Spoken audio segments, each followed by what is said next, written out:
Hi guys, it is I say.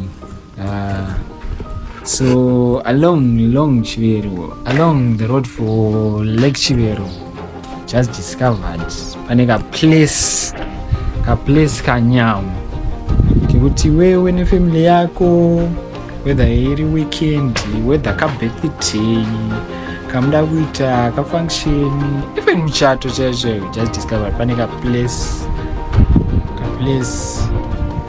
kanyama shakuratidza ai around mumboona ka place aka.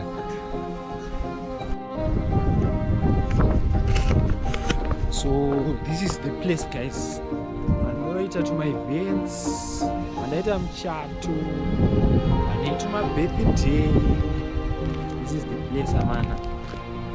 Ende kwakanyarara, muna anatombonetsa motoita vakati